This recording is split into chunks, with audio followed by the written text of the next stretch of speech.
Merci d'être avec nous pour C'est en Lorraine, un autre regard sur notre région. Et on commence par le festival de l'horreur et de la mort qui tue qui se tiendra du 1er au 3 novembre à Nancy. Un premier festival organisé par des bénévoles qui proposent des expos, des spectacles, des conférences. Un rendez-vous à la fois grinçant, cynique et inventif pour dépoussiérer la fête d'Halloween. Anne-Laure Chéry et François Bobet. C'est un festival funèbre qui a débuté en grande pompe début octobre.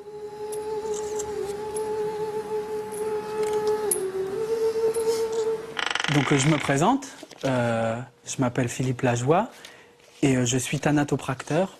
C'est moi qui prépare les cadavres avant l'enterrement. Un croque-mort qui a inventé un orgue pour faire chanter les cadavres, un DJ qui réveille les enterrements. Ce sont les personnages de ces conférences noires écrites et jouées par des étudiants. Tout le mois d'octobre, les bénévoles de l'association Résurrection organisent le premier festival de l'horreur et de la mort qui tue. Le but, retirer les toiles d'araignée qui empoussiéraient la Toussaint et la scène culturelle nancéenne. C'était justement de proposer une alternative à Halloween pendant la Toussaint. Et comme la plupart de l'association font du théâtre ou de la musique ou est passionnés par ça, on s'est dit que le spectacle vivant pouvait aussi faire quelque chose de bien mieux que les soirées déguisées proposées. Puis aussi parce qu'on est un peu trop vieux pour aller toquer aux portes des gens et taxer des bonbons. Voilà. Des spectacles ou des expos comme au Bouclard, petit café alternatif qui accueille un artiste nommé Déshumanisard. Effrayant sur la toile, charmant en coulisses, c'est Jordan, jeune ébéniste de formation.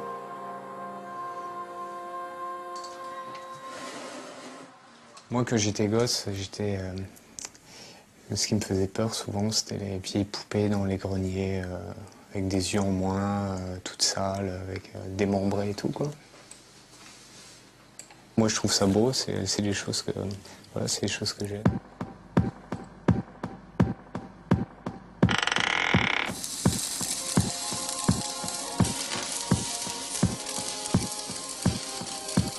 Nino, lui, est créateur de lumière. Il habille la nuit pour le point d'orgue du festival, une grande soirée de l'horreur à la MJC Lillebonne le soir d'Halloween. À la base, je suis un petit bricoleur. Je suis un gamin qui a regardé son père bricoler toute son enfance et qui s'est rendu compte qu'il pouvait faire les choses lui-même aussi.